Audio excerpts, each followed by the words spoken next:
Breaking news po mga kababayan. Nako po, Senador Alan Cayetano sumabog, binakbakan at sinulpak itong si Erwin Tulfo, Tito Soto, Pinkilista,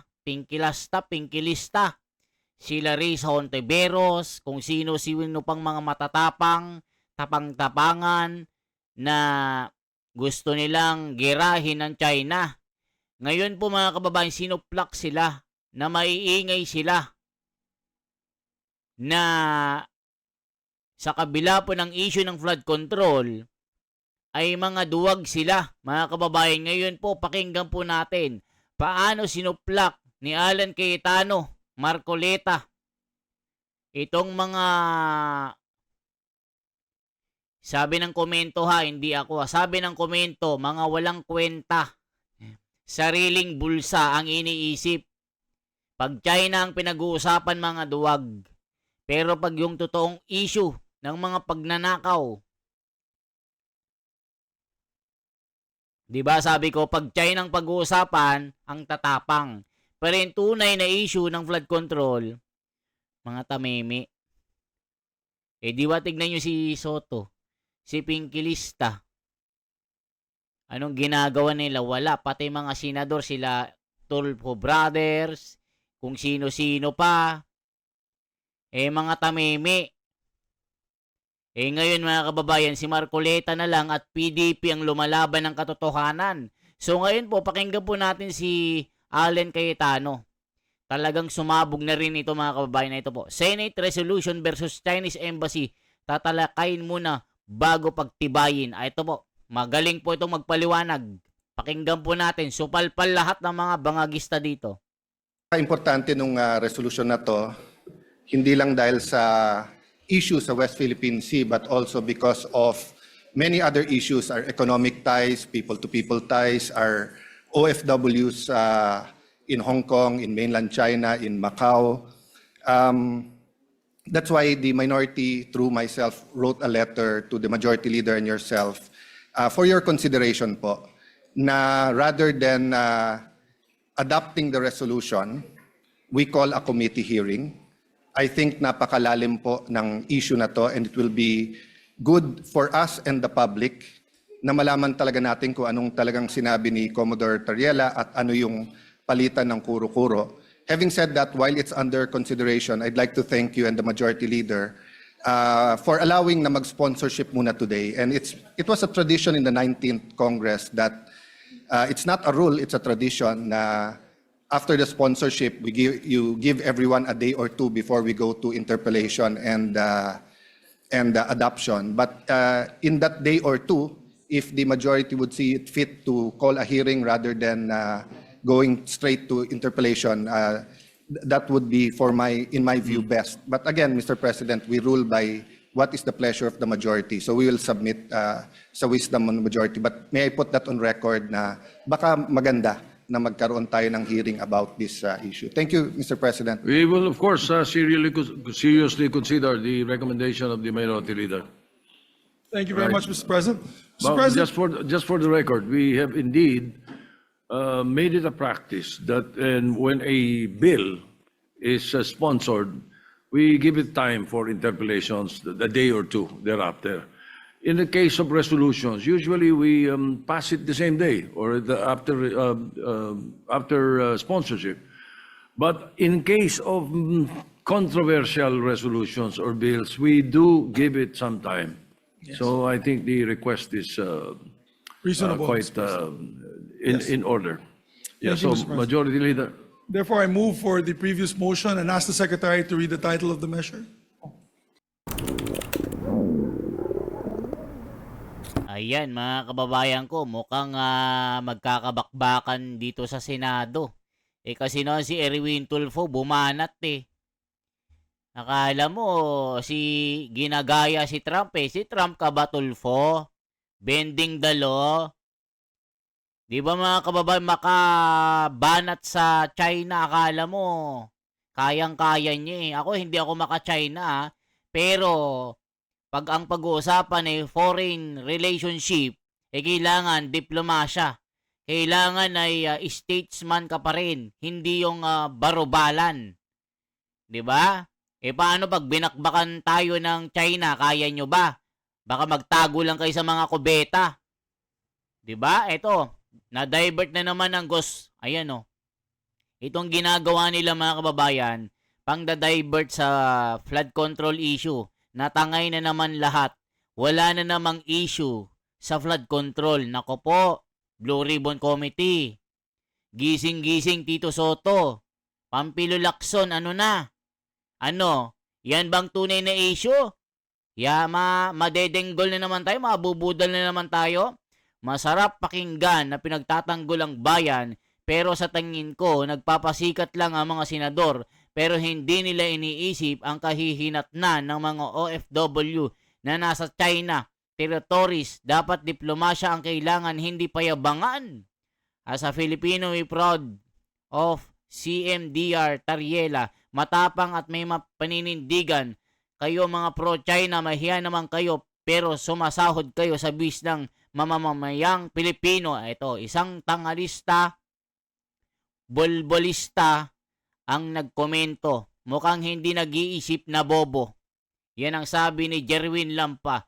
Nagtapang-tapangan sila kapag kaya sinabihan ng Hong Kong, Macau, Singapore at iba pang bansa na close relation to China, pauwiin lahat ng mga Pilipino, lalong malugmok ang pasok man ng pera sa Pilipinas. Kaya kaya ninyong bigyan sila ng worth na katumbas ang sahod nila. Ang alam nyo lang, magnakaw Iba-iba ang binibigyan nyo ng oras. Binabaliwala nyo ang mga nagnanakaw kasi money is coming again. Yari na, mga kababayan. Nasuplak na naman itong mga denggolista na mga ito, mga kababayan ko. Inililihis kasi yung tunay na issue dito sa flood control tahimik na naman Hoy, gising-gising mga kababayan. Papayag ba tayo na makalimutan ng flood control? Nako po mga kababayan ko, mukhang dinedenggol-denggol lang tayo ng mga ito Mukhang patarye-taryela na lang Ping Lacson Mukhang, nako po mga kababayan, isa na namang pagtatakip ito para mawala yung issue ng flood control. But After na siguro, maybe we can ask. Yes, but we need to ask the it's Secretary already to on the read the floor. title of the It's measure. already considered. We asked the Secretary to read the title of the measure and ask the sponsor to Yes, so we can recognize the deliver his sponsor, sponsorship Senator speech. Pangilinan, after he reads the title of the measure. Yes, the Because I did not Secretary read is the title of the recognized. measure earlier, Mr. President. My apologies. Resolution expressing the stance of the Senate in condemning recent public statements issued by the Embassy of the People's Republic of China concerning Philippine officials and institutions, and affirming the right of the Republic of the Philippines to assert its sovereign rights in accordance with international law. Right, Senator Francis Pangilinan is recognized. Thank you, Mr. President. Thank you, Majority Leader. Thank you, dear colleagues. Before we begin our sponsorship, we would like to Ayan, kita nyo mga kababayan, itong sila Pangilinan, Hontiveros, Erwin Tulfo, Rafi Tulfo. Mga tahimik ito sa flood control, mga kababayan, mga bending dalo ito. Wala silang masay sa flood control na mga pagnanakaw. Puro tahimik po. Pero pag laban ng China, ba ang bibilis nila, mga kababayan?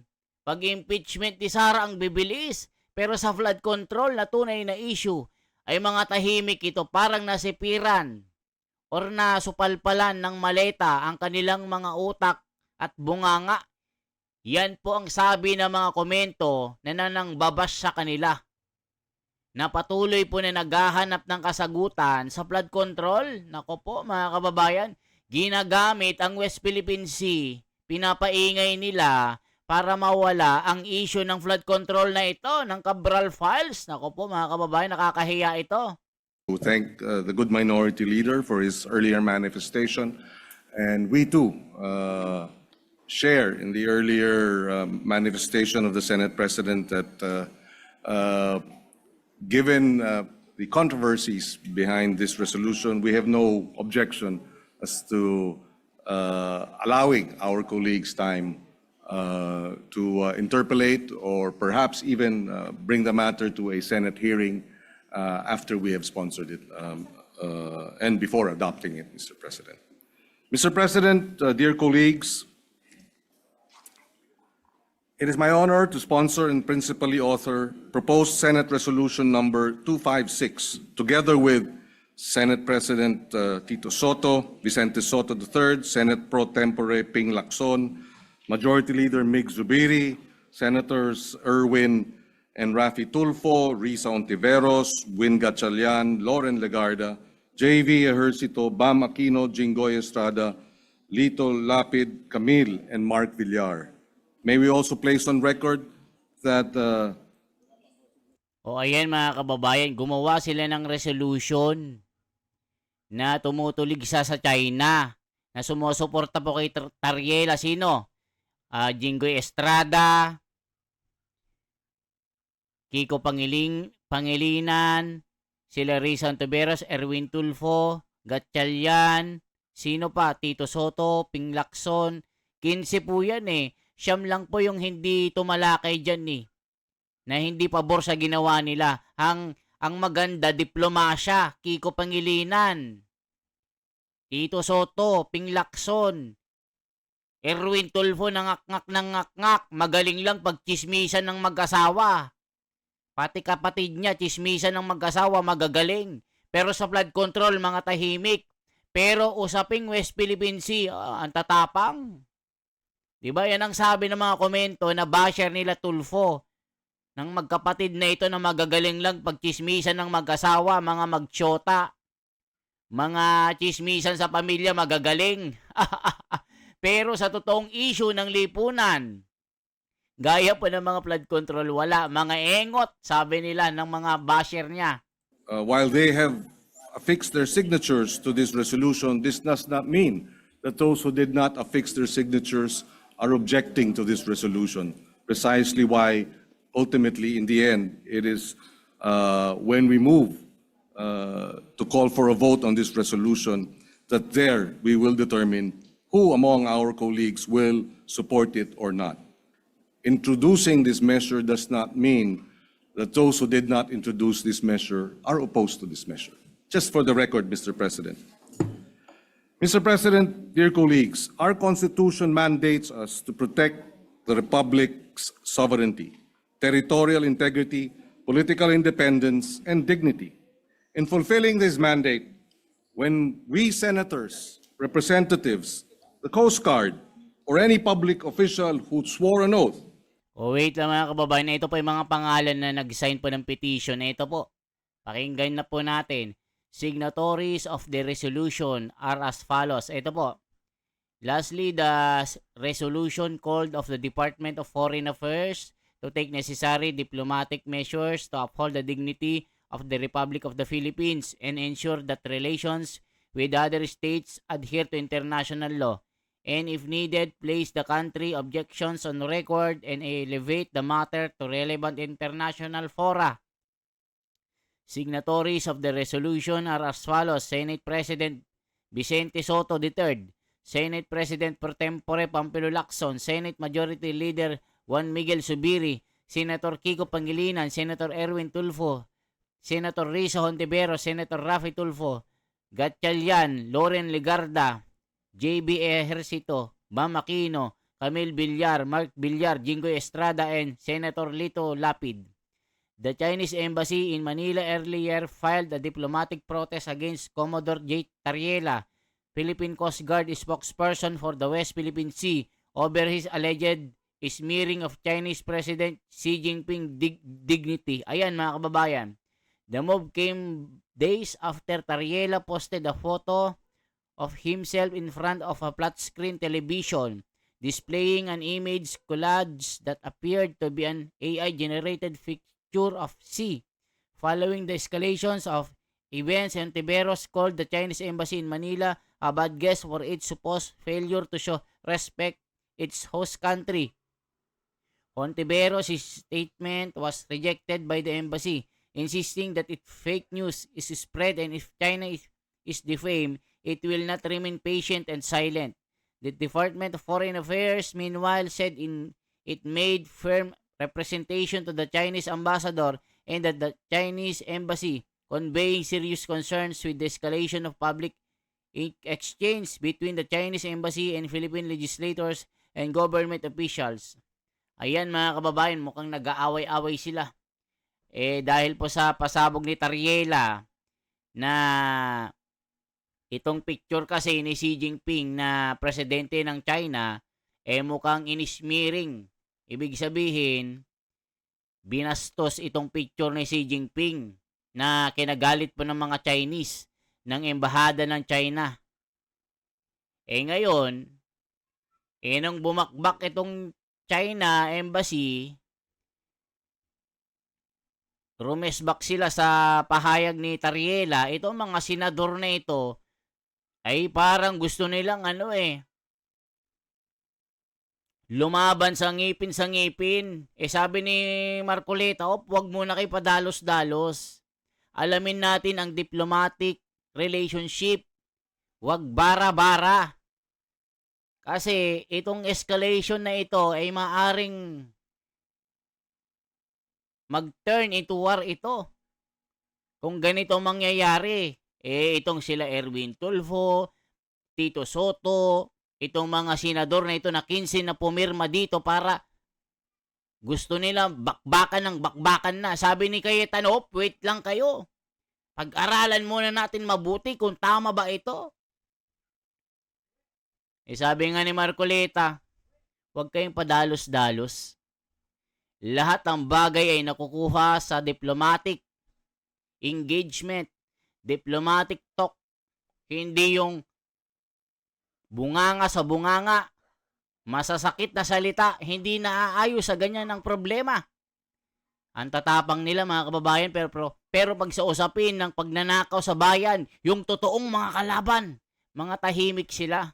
Ito po ang pasabog po ni Senator Cayetano. Sige, pangilinan muna. Speak on the West Philippine Sea and on the arbitral award, we are not merely expressing our opinions.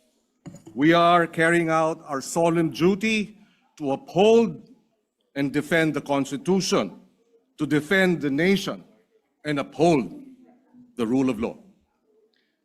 Recently, an official of the Chinese embassy issued public statements in undiplomatic and disrespectful language, directly attacking incumbent members of Congress, including myself, for positions we took in defense of Philippine sovereignty and maritime rights. We took because we were upholding and defending the Constitution. The statements crossed the line from legitimate expression of a foreign state's views into interference in our domestic democratic debate. By adopting this resolution, the Senate tells China and the world that this institution will not be cowed, that this institution will defend our nation's sovereignty, that this institution will defend and uphold our Constitution as we swore to defend and uphold the Constitution. That we stand as one in saying, no foreign mission may dictate what Filipino senators or what Philippine senators can or cannot say in the lawful performance of their official duties. Alam niyo mga kababayan, tama naman ang sinasabi ni Kiko Pangilinan. Pabor ako dyan. Yan din ang sinabi ni Marcoleta. We have the right to say everything under the sun. Pero sabi nga nila,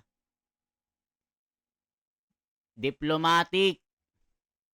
Pag nagsasalita ka, statesman ka pa din. Ilalagay mo pa rin sa timing at perfect aura. Hindi yung bara-bara. Ikaw ba? Diba? Yung presidente, ginawa niyong katawa-tawa. Hindi ba sila magagalit? Isip-isip kayo. Ngayon, binabanata kayo, nag-iiyak kayo, pero sa flood control, hindi kayo makaimik. Pero ginagawa niyong diversionary tactics ito para hindi pag-usapan ang flood control issue. Nako po, yari sila kay Marcoleta dito. Yan po mga sinabi ng Marcoleta, mga kababayan. Nakita naman natin ang usapin ng flood control. Lalo itong si Ping Lacson. May mga witness. I-scripted pala. Imbes na witness yung sasagot kay Marcoleta, si Lacson yung naging resource person eh. Nakita nyo po? Meron bang ganun witness tapos si Lacson yung sasagot? O, alam na this. Tapos itong issue ni Tariela, ginagamit nila ng mga senador na ito. Kaya yung siyam na senador na pinapanguna ni Marcoleta Cayetano, si Pia Cayetano, Allen Cayetano, Bongo, sila Villanueva, Escudero, Bato, meron pang isa eh. Robin Padilla, yung siyam na yan, hindi pumirma sa resolution na ito. Mga kababayan, kasi nga, ang nilalaman kasi ng resolution na ito, yung para bang makikipag-away, bunganga sa bunganga, it's a freedom of expression daw, pero sa flood control, mga nganga, mga tahimik. Diba mga kababayan? Ako po, ito po, tuloy pa natin. We may hold differing views on many matters, yet in this, we must stand together. We uphold our officials when they speak on behalf of our nation, and we safeguard our institutions when they are disparaged by outsiders. Second, this resolution is addressed to our own Department of Foreign Affairs. We acknowledge that the DFA last night issued a statement expressing serious concerns over the escalating exchanges and has made, quote, firm representations to the Chinese side. This action responds directly to our call in the whereas clauses of this resolution that the DFA engage in the government of the People's Republic of China, quote, in accordance with international law and established principles of state relations, end of quote. But we must also note, while China has summoned our ambassador in Beijing over remarks made by Philippine officials at home, it is their embassy that has publicly disparaged our legislators, our officials of the armed forces, our officials of the Coast Guard, and questioned our motives, sought to restrict what we say in our territory. That imbalance must not be allowed. It is incumbent upon the DFA to protect the country's sovereign rights and, standing in the community of nations, do more. Go further. Third, our resolution addresses China's embassy in Manila. We know this pattern. The harsh public statements against Philippine officials are part of a wider strategy to harass and to intimidate those who defend our maritime rights. Alam niyo mga kababayan, tama yung sinasabi ni Kiko. Pero ang kinagagalit lang ng taong bayan ay tila nakalimutan ng flood control issue, yung tunay na problema ng bansa. Tama naman yung sinasabi nila mga kababayan, pero ito matatapang ang mga ito pag China. China. Pero yung totoong problema sa bansa, wala nga. Kaya kayo nasusupal pa ni Marcoleta eh. Kaya kapag debate, talo kayo eh. Nagiging nga kayo eh sa tunay na problema ng bansang Pilipinas eh. To discredit our legal victory before the arbitral tribunal under UNCLOS and to reverse the reality that their 9-dash line claim an absurd position of claiming 90% of the West Philippine Sea and the South China Sea, or 500,000 square kilometers of our exclusive economic zone. Ayan mga kababayan, ano ba sinabi ni Erwin Tulfo mga kababayan? Erwin Tulfo. Ayan, to China Embassy. Tariela. Ano ba sinasabi nito? Ito, bibilib sana ako sa mga ito pero wala eh. Tignan natin mga kababayan ha. May sinabi dito. Ito po si Erwin Tulfo. Okay sana ito kaso tahimik sa flood control ito. Mga kababayan ha, pakinggan po natin itong si Erwin Tulfo. ano ba ang kanyang mga sinasabi? Mga kababayan. Ano ba ang kanyang sinasabi? 'Di ba? Oh, ito po mga kababayan ko ha. Check natin kung gaano katapang si Erwin Tulfo. Pag China yung usapan, ito po. Ito ang Mr. si President, Erwin Tulfo. I rise Matapang. today in defense of dignity, Wow! our national dignity. Wow!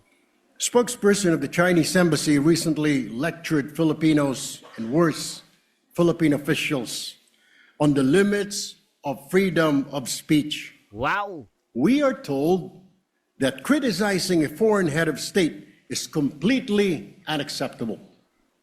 Well, let me say this then, Mr. President. If you do not like how democracy works in this country, then you are free to leave the Philippines. Get the out. O ayan mga kababayan, sabi ni Erwin Tulfo, okay lang ito eh. Bakbakan niya yung China eh. Hindi ako mag-disagree dito eh. Okay itong ginagawa ni Erwin Tulfo. Ipinaglalaban ng bansang Pilipinas. Pero, sabi nga ni Marcoleta, mukhang diversionary tactics, Senator Erwin Tulfo to Chinese Embassy. Get the fuck out. Layas! Tapang, no? Si bending the law. Sometimes you have to bend the law. Am I right, Mr. Bonjing? Sabi doon. Di ba okay sana eh, bibilib na ako pero the real problem to Senator Erwin Tulfo, sabi nga ni Marcoleta, parang scapegoat lang ito. They are trying to mock the Filipino. The real problem is the flood control issue. They use this statement of Tariela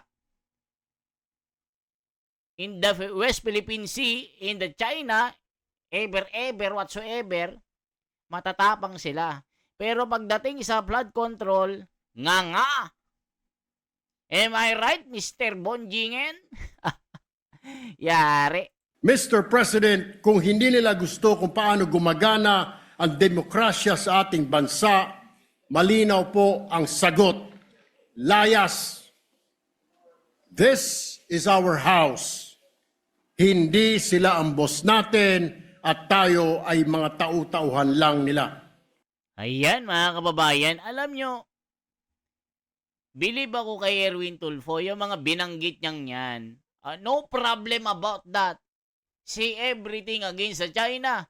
Bakbakan mo, Erwin Tulfo, sige.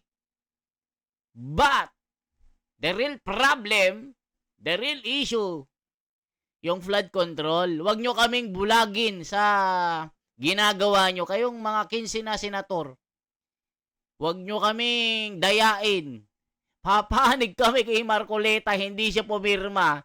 Diyan sa isinusulong yung resolution na kung ano-anong sinasabi nyo. Okay? Kung umabot ka sa bidyong ito, mga kababayan, maaring i-like, i-share at subscribe.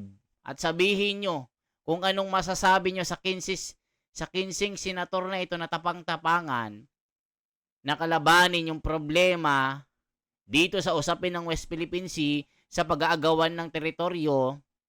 Okay lang, di ba? Pero the problem, nasaan ang flood control? Ba't tahimik kayo? Nga! Yan ang sabi ni Senador Marcoleta at mga sumusuporta kay Senator Marcoleta. So, suportahan namin kung anong sasabihin ni Marcoleta dito. Diba? O, matatapang kayo, pero yung tunay na problema, wala. Nga. May pinagtatakpan. Blue Ribbon Committee. Wala na, nga. Bulagaan ang umahawak ng liderato. Puro nga.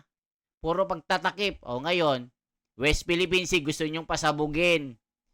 Gusto nyong pakalimutan ng flood control issue, okay? For transparency, for a better democracy, mabuhay po. Like, share, subscribe. I-comment nyo kung anong lugar po kayo. Salamat po. Salamat po sa suporta nyo.